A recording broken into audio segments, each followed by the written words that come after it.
مسلمانوں کی زندگیوں میں بار بار رمضان المبارک کا عظمت کا برکت مہینہ نصیب فرمائے اور ماہ رمضان المبارک کی تمام عبادتوں کو خوش دلی کے ساتھ ایمان و احتساب کے ساتھ ادا کرنے کی توفیق اور سعادت عطا فرمائے اور اپنے فضل و کرم سے اسے قبول اور مقبول فرمائے. آخر دعوانا الحمدللہ رب العالمین. السلام علیکم ورحمۃ اللہ وبرکاتہ.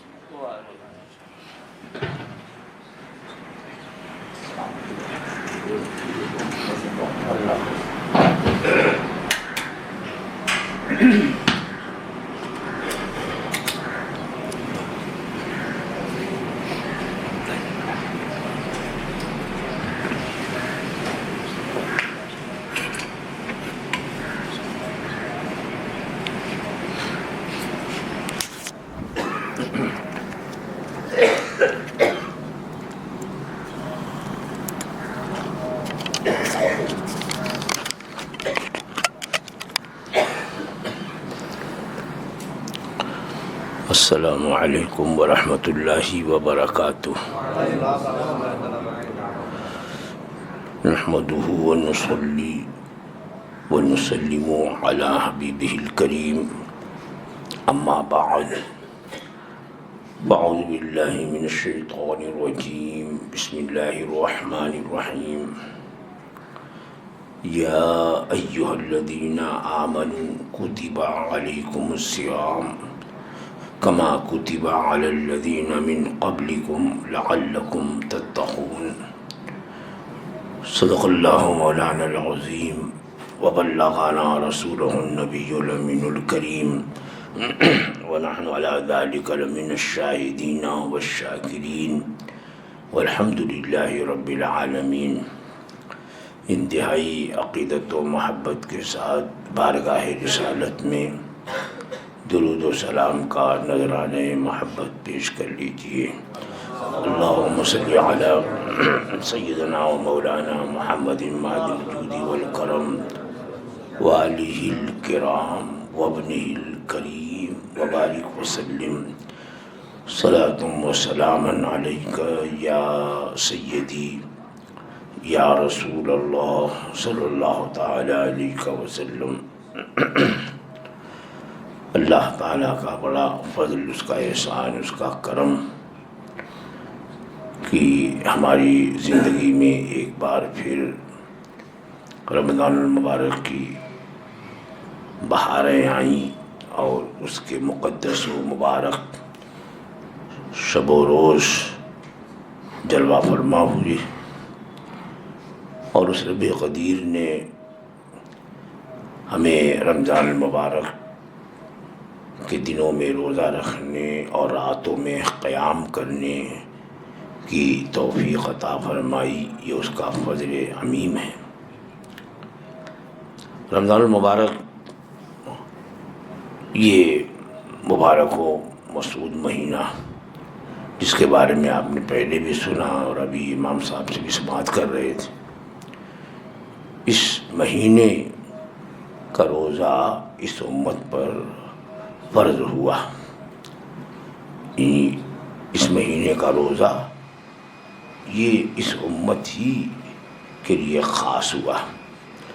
اگلی امتوں میں روزے فرض ہے، کیونکہ خود قرآن مجید میں ہے کہ یا ایھا الذین آمنوا کتب علیکم الصیام، اے ایمان والوں تم پر روزے فرض کیے گئے، کما کتب علی الذین من قبلکم، جیسے ان لوگوں پہ فرض کیے گئے جو تم سے پہلے تھے. تو اگلی امتوں پر بھی روزے فرض، اس امت پر بھی روزے فرض ہوئے، لیکن اس امت پر پورے ایک مہینے یعنی رمضان المبارک کے روزے فرض ہوئے. اگلی امتوں میں مختلف دنوں کے روزے فرض ہوتے رہے. روزہ ایک عظیم عبادت ہے، یہاں تک کہ رسول اکرم صلی اللہ تعالی علیہ وسلم نے ارشاد فرمایا کہ اعمال اللہ کے نزدیک 7 طرح کے ہیں، یعنی ان کی جزا کے اعتبار سے اعمال جو ہیں وہ 7 قسموں پر ہیں. حضور نے ارشاد فرمایا کہ 2 وہ عمل جو واجب کرنے والے ہیں، یعنی 2 عمل ان کا بدلہ واجب ہے، اور 2 وہ عمل ہیں کہ جن کا بدلہ اس عمل کے برابر ہے، اور 1 عمل وہ ہے کہ جس کا بدلہ 10 گنا ہے، اور 1 عمل وہ ہے کہ جس کا بدلہ 700 گنا ہے، اور 1 عمل وہ ہے کہ جس کا بدلہ اللہ ہی جانتا ہے۔ تو یہ 7 طرح کے عمل ہیں۔ وہ 2 عمل جو واجب کرنے والے ہیں، تو حضور ارشاد فرماتے ہیں کہ بندہ اللہ سے اس حال میں ملا کہ اس نے صرف اللہ کی عبادت کی، اللہ کے ساتھ کسی کو شریک نہیں ٹھہرایا، تو اس کے لیے جنت واجب ہے۔ اور بندہ اس حال میں اللہ سے ملا کہ اس نے اللہ کے ساتھ دوسرے کو شریک ٹھہرایا، اس نے شرک و کفر کیا، تو اس کے لیے جہنم واجب ہے۔ اور وہ 2 عمل جس کا بدلہ اس کے برابر ہے، تو حضور فرماتے ہیں اگر کسی نے کوئی گناہ کا کام کیا تو اس گناہ کے کام پر اس کے برابر اسے سزا ہوگی، جزا ہوگی، کہ گناہ جتنا جو کیا ہے اسی کے برابر۔ اور دوسرا وہ عمل کہ جس کا بدلہ اس کے برابر ہے، کسی نے نیک کام کا ارادہ کیا، کسی نیکی کا ارادہ کیا اور کسی وجہ سے وہ نہیں کر سکا، تو اس کو اس نیت کی وجہ سے اس عمل کے برابر ثواب ہوگا۔ مثلا آپ گھر سے چلے، نماز کے لیے آ رہے، آپ نے نیت کی کہ میں چل رہا ہوں، مسجد میں پہنچ کر 2 رکعت تحیۃ المسجد پڑھوں گا، 2 رکعت تحیۃ الوضو پڑھوں گا اور تلاوت کروں گا، پھر جماعت کھڑی ہوگی تو جماعت سے نماز پڑھوں گا۔ لیکن ٹریفک میں دیر ہوئی، یہاں پہنچے تو جماعت کھڑی تھی۔ اب آپ ظاہر بات، جب جماعت کھڑی ہے جماعت میں شریک ہو گئے، نہ تحیۃ المسجد کا موقع ملا، نہ تحیۃ الوضو کا موقع ملا، نہ تلاوت کا موقع ملا۔ تو اب چونکہ آپ نے نیت کی تھی یہ کرنا ہے، تو اب جو نیت کی ہے اس عمل کے برابر آپ کو ثواب دیا جائے گا، کیا نہیں لیکن نیت کی وجہ سے۔ تو وہ عمل کہ جس کا بدلہ اس کے برابر ہے کہ کسی نے نیت کی اچھے کام کرنے کی اور نہیں کر سکا، تو اس عمل کے برابر اسے ثواب ہوگا۔ اور اگر اس نے وہ نیک عمل کر لیا، نیکی کا کام انجام دیا، تو اس نیکی کے 10 گنا زیادہ اسے ثواب ہوگا۔ کہ من جاء بالحسنۃ فلہ 10 امثالھا، کہ جو کوئی نیک عمل کرے، نیکی کرے، تو اس کے 10 گنا اسے ثواب ہے۔ اور وہ عمل کہ جس کا بدلہ 700 گنا ہے، تو حضور فرماتے ہیں کہ اللہ کی راہ میں کسی نے خرچ کیا تو اس خرچ کرنے کے 700 گنا زیادہ اسے ثواب دیا جائے گا۔ خود آگے ارشاد بھی فرماتے ہیں اگر کسی نے اللہ کی راہ میں 1 دینار خرچ کیا تو اسے 700 دینار خرچ کرنے کا، 1 درہم خرچ کیا تو اسے 700 درہم خرچ کرنے کا ثواب ہوگا۔ تو یہ وہ عمل ہوئے 700 گنا ثواب۔ اور یہ ارشاد ہوا کہ ایک عمل وہ ہے کہ جس کا بدلہ اللہ ہی جانتا ہے، تو فرمایا کہ وہ روزہ ہے، کہ روزے کے بارے میں اللہ تعالیٰ ارشاد فرماتا ہے کہ الصوم لی وانا اجزی بہ، روزہ میرے لیے ہے اور میں ہی اس کا بدلہ دوں گا۔ تو یہ تو بالکل ظاہر ہے کہ وہ سارے عمل، ساری عبادتیں سب اللہ ہی کے لیے ہیں، اور سب کا بدلہ، سب کی جزا، سب کا ثواب، سب کی سزا اللہ ہی دینے والا ہے۔ لیکن یہاں خاص طور سے فرمایا کہ روزہ میرے لیے ہے۔ کیا معنی ہو سکتا؟ روزہ میرے لیے ہے اور میں اس کا بدلہ دوں گا۔ تو میرا روزہ میرے لیے، مطلب روزہ ایک ایسی عبادت ہے کہ اس میں ریا کاری، دکھاوا، سنانا، اس کا چانس بہت کم ہے. کوئی اور کوئی عبادت آدمی کرے تو ظاہر بات ہے کہ لوگوں کو علم ہوگا.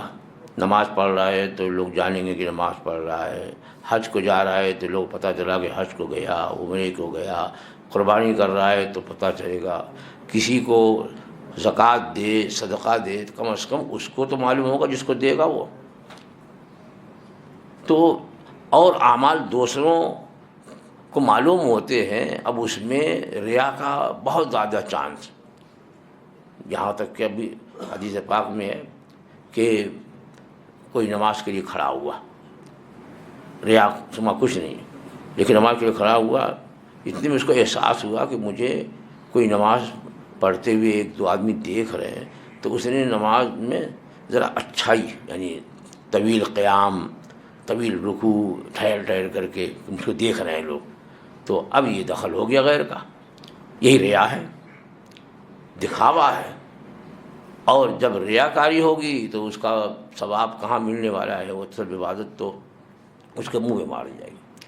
ابھی آپ نے سنا نا کہ بھئی ایک عمل وہ ہے کہ جس کا بدلہ 700 گنا ہے، یعنی اللہ کی راہ میں خرچ کرنا. لیکن اللہ کی راہ میں خرچ کرنے کے بارے میں قرآن مجید میں بھی ارشاد ہوا ہے کہ یا ایھا الذین آمنوا لا تبطلوا صدقاتکم بالمن والعذی کالذی ينفق مالہ رئاء الناس.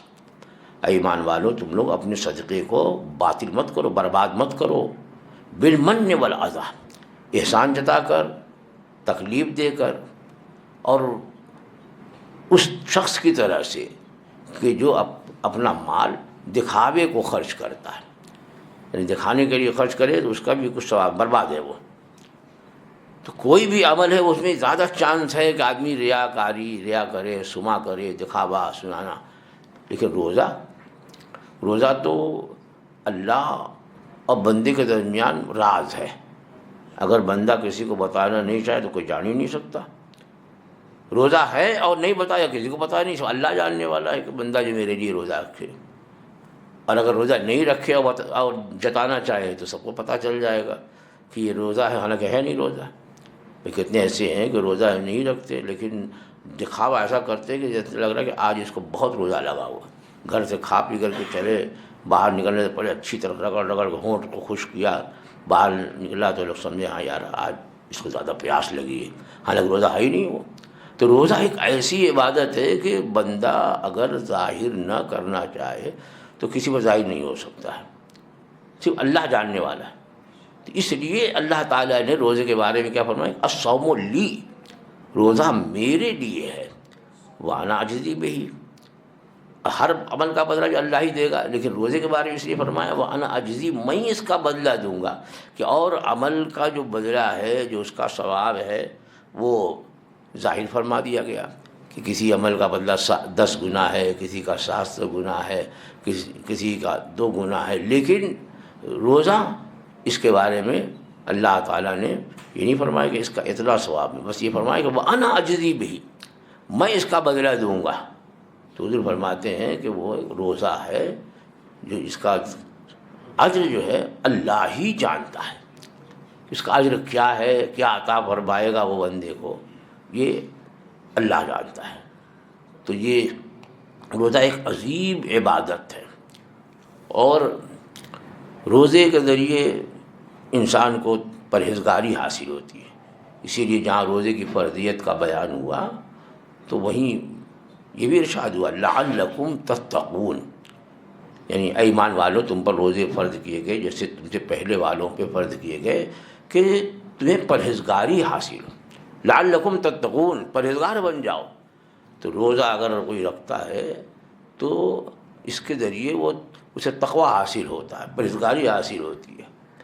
اب اگر کوئی روزہ بھی رکھ رہا ہے اور پرہیزگاری نہیں حاصل ہو رہی ہے، گناہوں سے نہیں بچ رہا ہے، جھوٹ سے نہیں بچتا، غیبت سے نہیں بچتا، چوری سے نہیں بچتا، فریب سے نہیں بچ رہا ہے، تو پھر اپنے روزے کا جائزہ لے کہ ہمارے روزے میں کیا کمی ہے. کیونکہ اللہ کا ارشاد حق ہے کہ روزہ ہے، روزہ کہ لعلکم تتقون، کہ تمہیں پرہیزگاری حاصل ہو.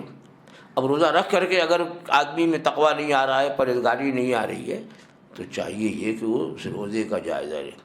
بھئی آپ دوا کرتے نہیں کرتے.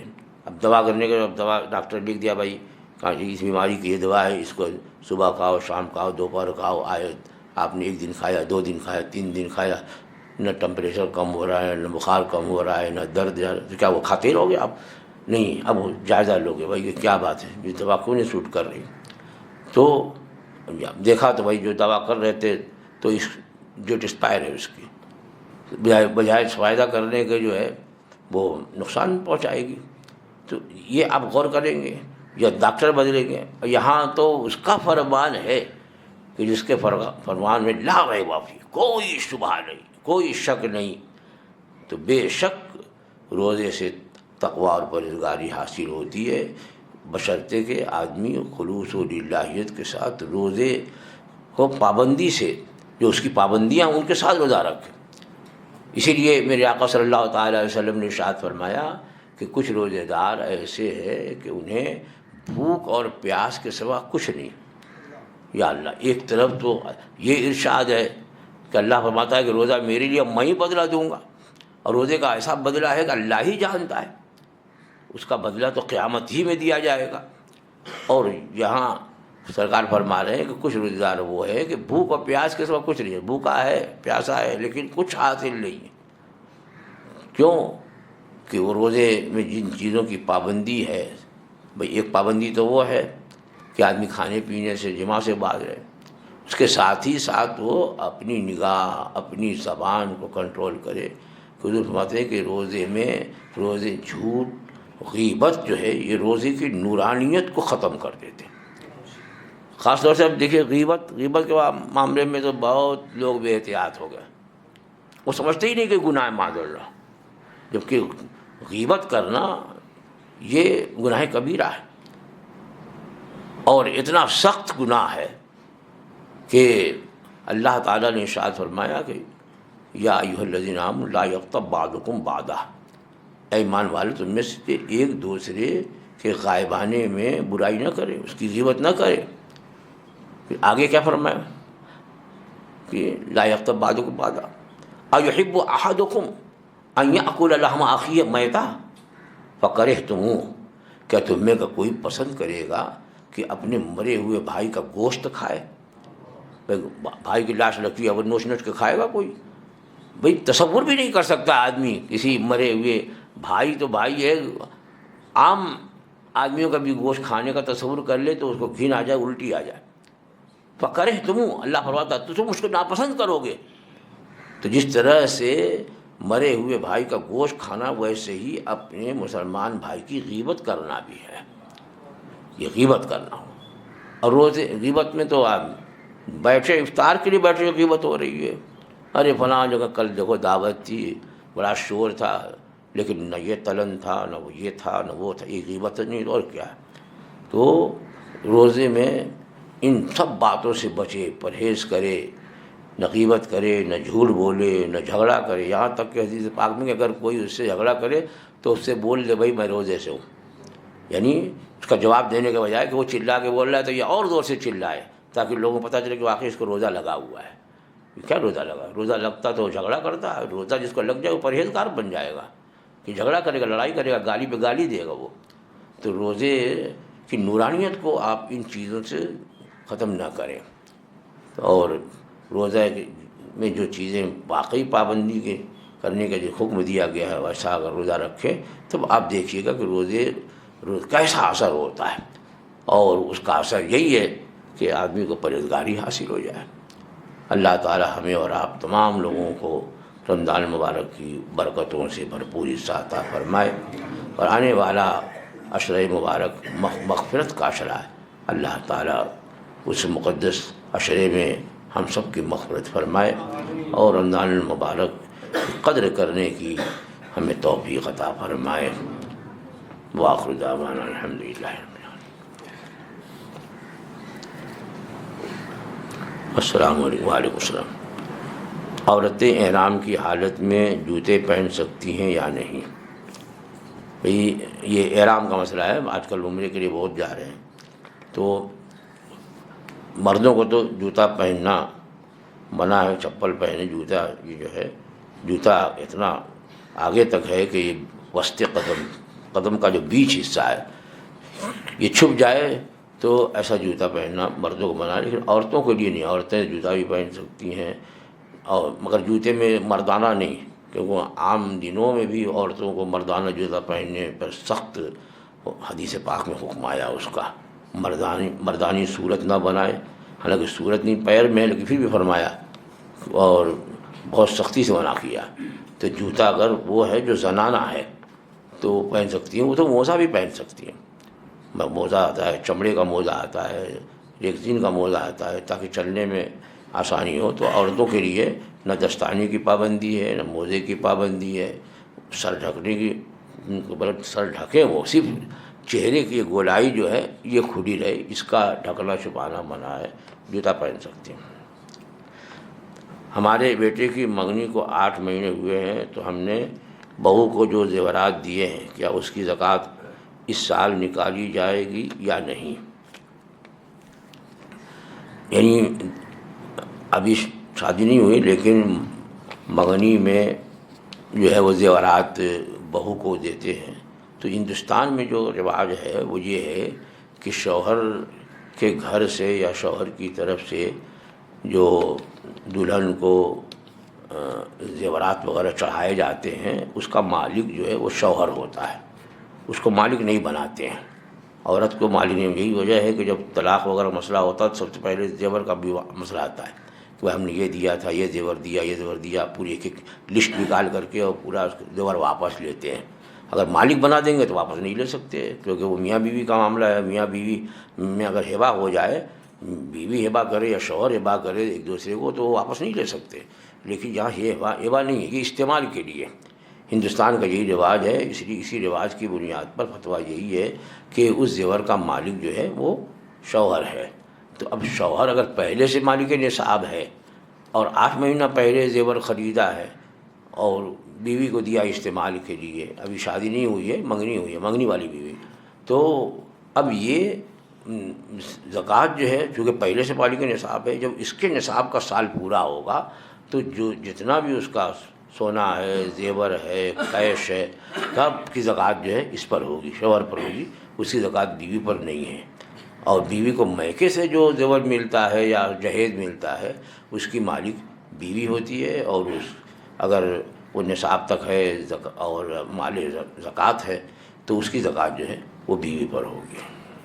حضرت جو سونا رہتا ہے تو اس پہ وہ اپنا سونار کو بیچنے والی قیمت پہ نکالا جائے گا، خریدنے اپنا اس کو؟ ہاں، انہوں نے پوچھا یہ ہے کہ سونے کی 2 طرح کی قیمت ہوتی ہے۔ آپ اگر اپنا زیور بیچنے جائیں گے تو کچھ کم لگاتے ہیں وہ، اور ان سے خریدیں گے تو زیادہ جو مارکیٹ ریٹ ہے اس کی بنیاد پر آپ کو بیچیں گے۔ تو اب جب ہمارے پاس جو سونا ہے اس کی قیمت کس اعتبار سے لگائے؟ تو خریداری کے اعتبار سے، جو خریدی قیمت اس وقت ہوگی جب زکوٰۃ نکال رہا ہے، اس وقت سونے کی جو خریدی قیمت ہے، یعنی بازار میں سونار جو بیچ رہے ہیں سونا جس قیمت پر، اس قیمت سے اپنے وہاں جو سونا ہے اس کی قیمت کا اندازہ لگایا جائے گا۔ سفر میں ہو اور نماز اس وقت میں ہو تو اس میں کس طرح سے کرنا؟ سفر میں ہو، فلائٹ میں ہو تو اس میں نماز کس طرح سے کرنا؟ ہاں، انہوں نے پوچھا کہ اگر فلائٹ میں ہے تو نماز کس طرح پڑھے گا؟ تو جو بڑے بڑے فلائٹ ہوتے ہیں جیٹ وغیرہ، تو ان میں کچھ سیٹوں کے بعد جو ہے تھوڑی جگہ خالی ہوتی ہے، لہذا اس جگہ پر وہ نماز اور فلائٹ جو ہے، جہاز جو ہے جب اڑتا ہے تو جب بلندی پہ پہنچ جاتا ہے تو اس میں حرکت بھی نہیں ہوتی ہے، ایسا لگتا ہے کہ ایک جگہ کھڑا ہے، تو اس وجہ سے اس میں گرنے اڑنے کا چانس نہیں ہوتا، لہذا جو جگہ ملے وہاں پر کھڑے ہو کر کے، ہاں جیسے کشتی ہے، کشتی میں آدمی کھڑا تو کشتی ڈولتی ہے تو اس میں گرنے کا اندیشہ ہے، تو اگر گرنے کا اندیشہ ہو تو بیٹھ کے پڑھے، لیکن یہاں جہاز میں گرنے نہیں، چلتے پھرتے رہتے ہیں اس میں تو باقاعدہ کھڑے رہتے ہیں، تو وہاں پر نماز کھڑے ہو کر کے پڑھیں اگر وہاں جگہ مل جائے۔ اور جو انٹرنیشنل فلائٹ ہوتے ہیں بڑے بڑے، تو اس میں جگہ بیچ بیچ میں 1-2 جگہ ہوتی ہے ایسی کہ 1-2 آدمی کھڑے ہو کے نماز پڑھ سکتے ہیں، اور اگر نہیں ایسا کوئی چانس ہے کھڑے ہو کے پڑھنے کا تو بیٹھ کر کے پڑھ لے، لیکن بعد میں اس کا اعادہ کرے کہ آدمی جب قیام پر قادر ہے تو نماز جو ہے کھڑے ہو کر کے پڑھنا ضروری ہوگا. تو پڑھ لیا اس لیے کہ وقت جا رہا تھا، اور بعد میں پھر اس نماز کا اعادہ کرے گا.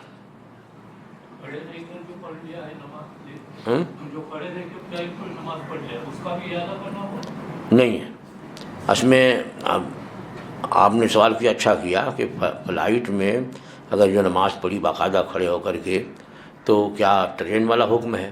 کیونکہ ٹرین میں اگر ہم نے نماز پڑھی کھڑے ہو کر پڑھی باقاعدہ، لیکن چل رہی ہے، تو چلتی ٹرین میں نماز جو ہے فرض اور واجب یہ نہیں ہوتی.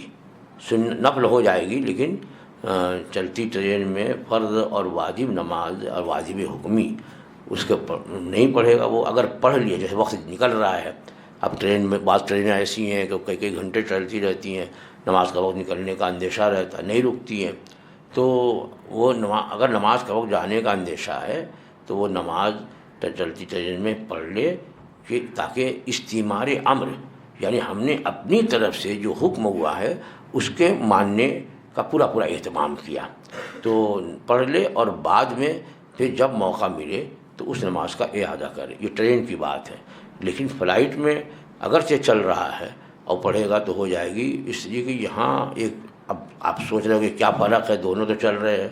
تو اس میں یہ ہے کہ جس کا روکنا جو ہے وہ اختیار عبد میں ہو، زمین پر ٹھہرنا اس کا اختیار عبد میں ہے، تو وہاں پر نہیں ہوگی. جیسے ٹرین کا روکنا جو ہے وہ اختیار عبد میں ہے، کہ جب چاہے بندہ، ہم نہیں روک سکتے، لیکن جو چلا رہا وہ بھی تو بندہ ہی ہے، وہ بھی تو انسان ہے، وہ روک سکتا ہے. اور جب رکے گی تو زمین پر ٹھہر جائے گی. لیکن فلائٹ کو اگر روک دیں گے تب بھی وہ فضا میں ہے، یا کشتی چل رہی ہے، شپ میں ہے، اس کو روک بھی دیں تب بھی وہ پانی پر ہے. تو چونکہ وہاں ہمارے اختیار میں نہیں ہے زمین پر ہونا، اس وجہ سے وہاں پر جہاں جو اختیار عبد میں نہیں ہے وہاں پر نماز ہو جائے گی. اور جہاں بندے کے اختیار میں ہے اس کا زمین پر ٹھہرنا، تب تو وہاں پر جب ٹھہرے تو ہی نماز ہوگی، اور نہیں ٹھہرے تو فرض اور واجب نماز نہیں ہوگی.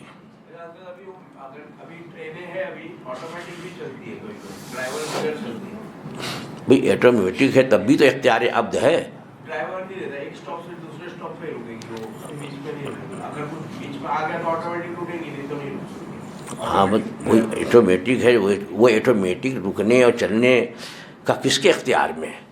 وہ بس سیٹ کر دیا ہو گیا. ہاں تو وہ سیٹ کیا نا، تو بندے ہی نے تو سیٹ کیا اس کو. مطلب جب ٹھہرے گی تو زمین پر ٹھہرے گی. وہ ایسا نہیں ہے کہ پانی میں ٹھہری ہے یا فضا میں ہے. تو یہ اختیار عبد ہے کہ اب وہ ٹھہری جب تو زمین پر ہے. اب یہ تو یہ ہے کہ وہ ایک سے وہاں تک چلی جا رہی ہے، اور بیچ میں بھئی اگر کسی نے زنجیر وغیرہ کھینچی تو ٹھہرے گی؟ نہیں ٹھہرے گی. یا آگ لگ گئی ہے وہ چلتی رہے گی. کچھ تو اختیار عبد ہے اس میں ٹھہرنے کا. لیکن فلائٹ میں اگر ہم روک بھی دیں تو یا تو سب گئے زمین کے اندر، اور یا تو پھر یہ ہے کہ وہ فضا میں ایسے معلق ہے. ایسی پانی کا حال ہے. اگر ہم پانی پہ جہاز میں سے اتر کے زمین پر پڑنا چاہیں تو ڈبکی لگا دیں گے نیچے. تو اس لیے وہاں اختیار عبد میں نہیں ہے، اور یہاں اختیار عبد میں ہے. ٹرین کا مسئلہ، بس کا مسئلہ، اس وجہ سے یہاں پر چلتی ہوئی سواری میں نماز نہیں ہوگی. نماز کا اعادہ جو کریں گے یہ قضا نماز کا کریں گے یا ادا کا کریں گے؟ ہاں قضا کا کریں. حضرت کسی عورت کے پاس 6 تولے سونا ہے اور چاندی کی زیوری ہے تو کیا وہ نماز نکالے گی؟ ہاں ساتھ میں جس سے نصاب پوری ہو جائے. آج کل سونا بہت مہنگا ہے، چاندی سستی ہے. تو چاندی کی نصاب جو تھوڑی چاندی ہو اور تھوڑا سونا ہو، سونے کی قیمت چاندی کی قیمت ملائیں گے تو چاندی کی نصاب پوری ہو جائے گی. تو جس سے نصاب مکمل ہو جائے وہ قیمت دی جائے گی.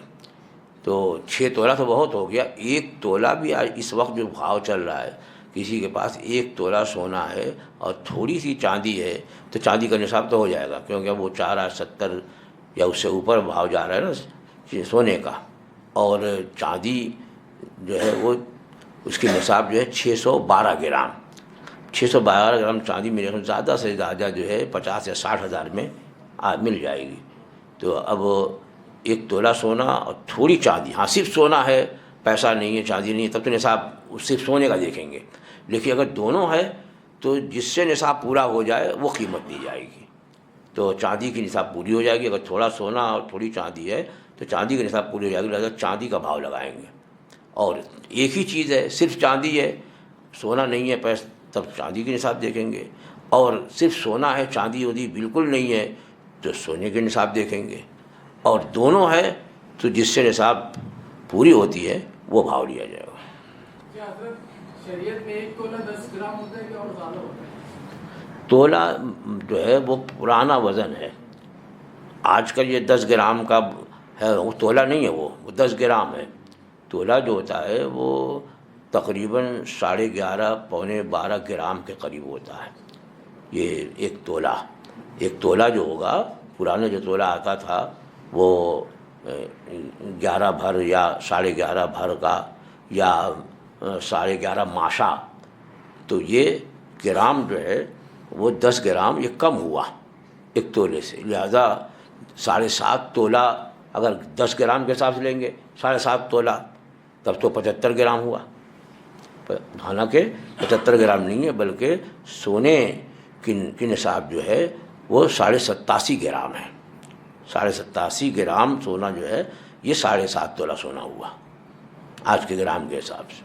حضرت بینک کے اندر اگر کسی نے لون لیا اور بینک کے اندر سونا رکھا ہو تو اس کا پھر زکوٰۃ کیسے نکالیں گے اگر قرض ہے اس پہ؟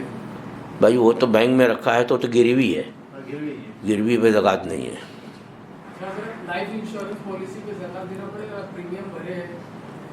ہاں لائف انشورنس پر تو جتنا اس نے بھرا ہے، جتنی رقم جمع کی ہے اتنی رقم پر زکوٰۃ ہوگی ہر سال۔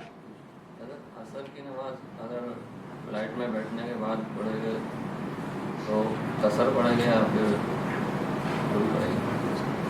ہاں انہوں نے پوچھا ہے کہ نماز فلائٹ میں بیٹھنے کے بعد اگر پڑھے تو قصر کرے کہ پوری پڑھے، کیونکہ عشاء عصر ظہر اسی 3 نمازوں میں قصر ہے، مغرب میں اور فجر میں تو قصر ہے نہیں، تو فلائٹ میں بیٹھا ہے صرف کہ فلائٹ چل دیا، کیونکہ فلائٹ جب اڑے گا تو چند ہی سیکنڈ میں وہ آپ کے شہر کے حد سے باہر ہو جائے گا، تو جب شہر کے حد سے باہر آپ ہو جائیں گے تو آپ قصر کریں گے۔ جیسے آپ ٹرین سے جا رہے ہیں، اب یہاں سے بمبے سینٹرل سے ٹرین چلی تو بمبئی کا علاقہ جو ہے دھیسر تک ہے، تو اب دھیسر تک نماز جو پڑھی جائے گی وہ اس میں قصر نہیں ہوگا، کیونکہ دھیسر تک تو بمبئی ہے، شہر میں آپ جیسے ہی بمبئی سے کراس کریں گے تو اب وہ قصر کا حکم ہوگا۔ لہذا اگر آپ دھیسر کے بعد میرا روڈ ہے یا ویرار ہے یا وسئی ہے، وہاں اگر اتر کے نماز پڑھیں تب تو قصر کریں گے، اور بورے ولی میں پڑھیں گے اتر کر کے تو وہاں قصر نہیں کریں گے۔ پونے 5 کا فلائٹ ہے تو اوور ٹائم پہ نہیں پڑھ سکتے؟ ہاں پونے 5 بجے کا فلائٹ ہے تو اوور ٹائم پہ نہیں پڑھ سکتے؟ اول ٹائم کتنے بجے ہے؟ ایئرپورٹ پہ اول ٹائم کتنے بجے ہے عصر؟ ہاں پونے 5 نہیں، فلائٹ کا ٹائم 4:45 ہے نا، لیکن عصر کا وقت تو شروع ہو رہا ہے میرے خیال میں 5 بجے کے بعد، ہاں تو وہ ٹائم کہاں ہوا ابھی؟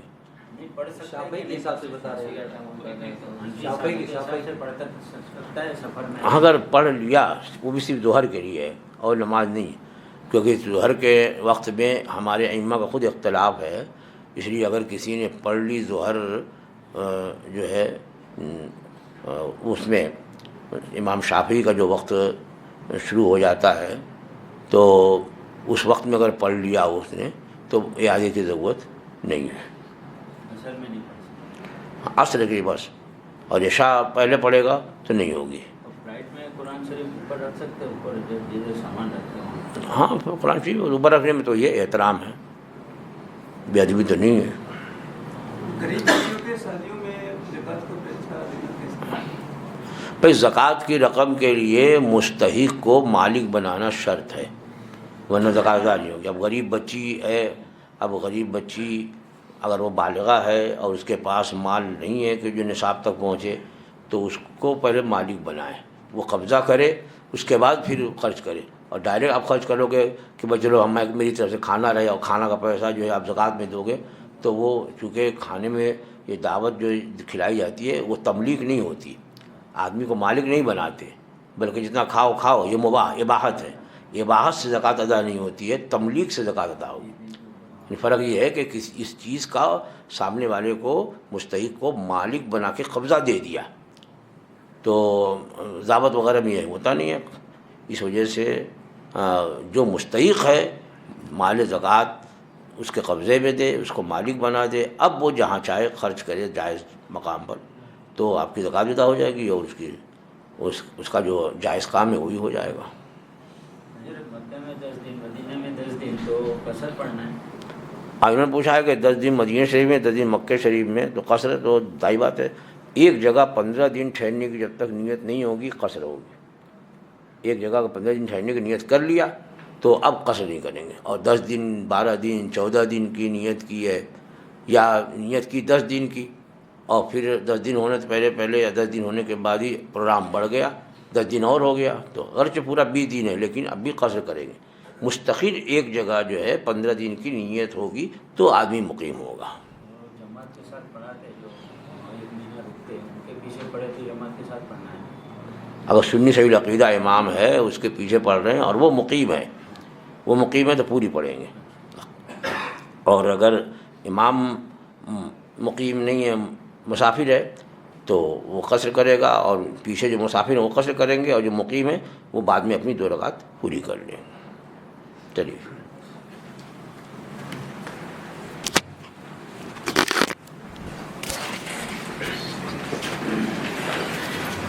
سمجھ